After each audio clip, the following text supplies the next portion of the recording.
So with that wealth of knowledge that you have, and we've got this event coming up called the State of the Black Union, right? And so Tavis Smiley did it for what, like 10 years, and I used to love watching it and seeing people communicate and share like what you are doing now. So what do you think like are the best topics for us to explore during this panel discussion? Well, I definitely think when we're talking about the state of Black America, right, or the state of Black people, we have to talk about the opportunities that we have, which are great opportunities in terms of economics, entrepreneurship. Of course, you see I'm rocking my T-shirt, or my sweatshirt rather, because that's where we are able to create wealth, generational wealth, where we can have jobs, employ our community, our family, and make sure that they can inherit something down the line that they can sustain to be able to take care of themselves and provide for their families. And you want to be able to build a legacy for the Black community, that we own the stores, the distribution centers, we're providing the services, we're making the goods, the foods, and all of that, which we've done for centuries throughout our legacy, providing and supporting this great nation. And so wanted to talk about our opportunities economically. Yes, we want access to careers, long-term careers that we can retire from and have wealth from. But more importantly, I think many people want to be entrepreneurs. They want to own their own business and create their legacies to hand down. I think we also should talk about environmental issues and what that means to our community. Whether it's climate change or even talking about our water contamination in our communities. We drink water every day.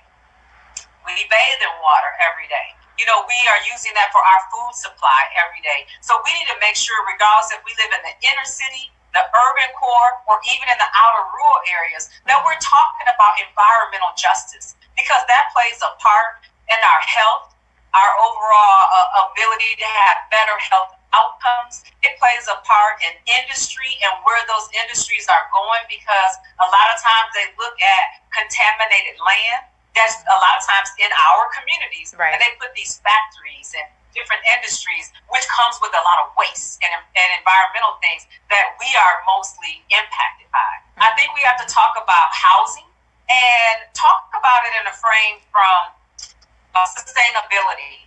We want everybody to have the American dream of home ownership, and to not only own your home, but to keep your home to pass down through generations. We also want to talk about the people who are not able to own homes, but are renting and even on land contracts. How do you have decent and affordable, safe housing to be able to raise your family in, free of mold, free of insects, free of contaminants that are harmful, particularly to Black folks and even to poor people in our community? When we talk about lead, asbestos, when we talk about all of these material things that are detrimental to our health. And I'm glad that you're doing this about the state of the Black community, because Brandy, as strong, as resilient as we are, a lot of times we have the greatest negative impact when it comes to a lot of these issues.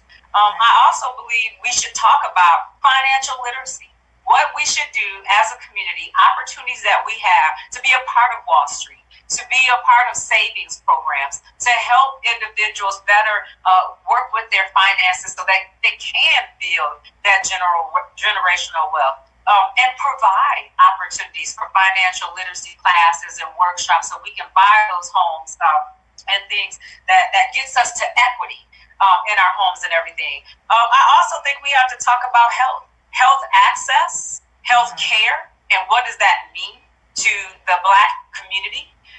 Because we also know that when it comes to diabetes and breast cancer and heart disease, when it comes to different forms of cancer, asthma, obesity, it's because of health access, having insurance to be able to go see a doctor, and health care to be able to have multiculturally doctors that see you, understand you, trust your voice when you say you are in pain, when you say that there's something going on with your body, and being able to come up with a treatment plan specific to you, your culture, and your background, and not just say, oh, you okay. And so we need health care and health access. And when I say health, it's in a broad term.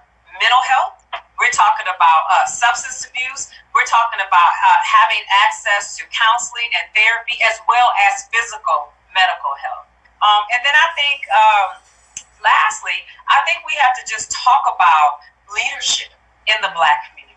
We need more African Americans who are true to advancing the Black community to step up in leadership positions, whether if it's running for a local, state, or national office, whether if it's just serving on local neighborhood boards. A lot of these nonprofit organizations are very influential organizations. Mm-hmm. We need to talk about more Black people serving on local city and county boards, because that's where the work is done.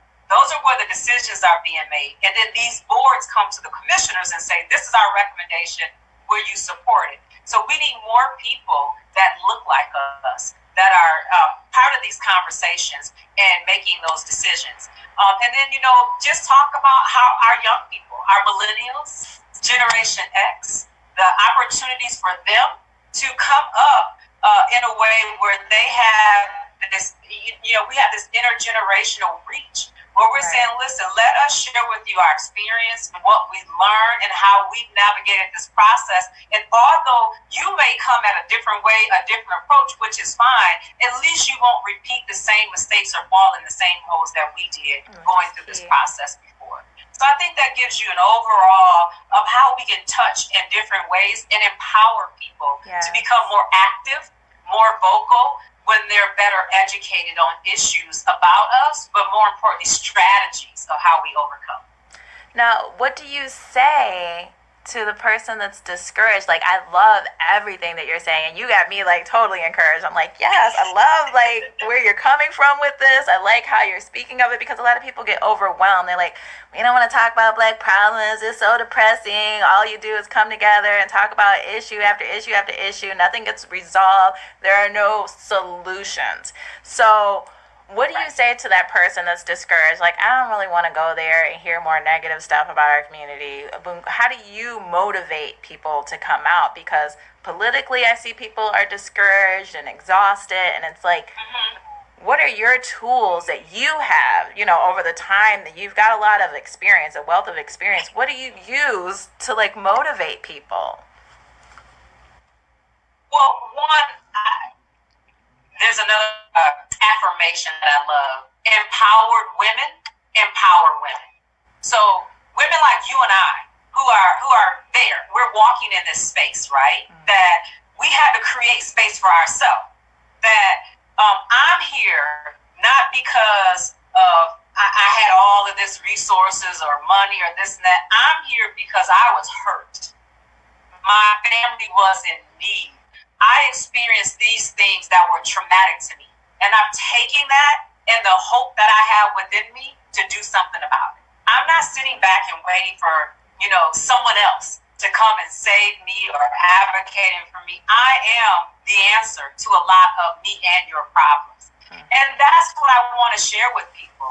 One of the reasons why hopelessness has set in is because we have not given enough of ourselves, of our intellect, our time, sometimes our resources, but just our ability to help when somebody else steps up in the space to say, you know what, sis, you know what, bro, I got you. I'm going to stand here and I'm going to hold you up. So a lot of times it's not doing all of this extra stuff. It's affirming and reaffirming and empowering people to do that so we don't lose hope. I think the other thing is sharing the story. Mm-hmm. We all have come from somewhere. We've all done and experienced some things, right? So it's on us, basically, to share that through my resilience, through my growing up in a household where substance abuse tore us apart, through living with family members where I was raped and molested, through not having to have access to a job and transportation, through trying to figure out as a teenager how to raise a child myself, I understand now that there's an opportunity for me to not just share my story, but to also show you that you can do it too. And that's where we need to make those connections that it can be done. Mm-hmm. We are doing it, but we need you to be a part of the process as well. I don't need to hear any more sad, bad stories because I've lived most of them, right? But there's opportunities, and if we strategize, Brandy, we can make sure that everybody gets in the room in whatever capacity, and that if we work together, we can get something done. I want to give you a quick example of that, a very recent one. You understand, in the city of Kalamazoo, we have our first African-American woman vice mayor. And the beautiful thing about it is not just that she's black, but she's a beautiful black woman, Patrice Griffin. But she comes from the urban core neighborhood. She comes from us. And we got together and we strategized and we said, not only do we want to elect her, we want her to be at the top. We want her to be in a leadership position. And so through our strategy, number one, of being registered to vote, to coming out in record numbers and voting, being strategic about that vote, she is now our vice mayor, representing us on major issues. And that's what we need to do. We need to come together and put people in power decisions. We need to come together and put people in a place where they can give input, where they can decide on policies, where they can truly represent our will so that can be done. And so knowing that we just did it a couple of months ago for her, we need to be looking at other future elections. We need to be looking at other strategies and being a part of that. So there's no time for hopelessness. If you are feeling down and you don't know what to do, join us at this conference on February the 29th in Three Rivers. Be a part of not just the conversation, but be a part of the solution. We can give you some simple action things. We have people that say, I don't want to be out in the front. That's okay. We got room for you somewhere over here doing technology, helping with data, helping with social media, helping with, training the trainers. We're doing mailings. We're doing phone calling.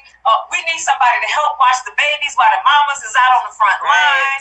We need somebody that can help prepare some sandwiches while we out marching and fighting and talking and working and going to meetings day in and day out. They could use a little bit of help.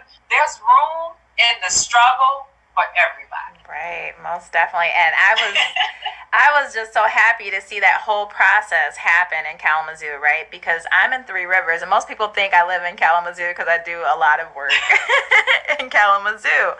But just seeing that whole process, I'm like, oh my God, so this really happened. I'm so proud of Kalamazoo. I was born in Kalamazoo, but raised in Ann Arbor and found my way back here. But just seeing everything, I'm like, God brought me back here.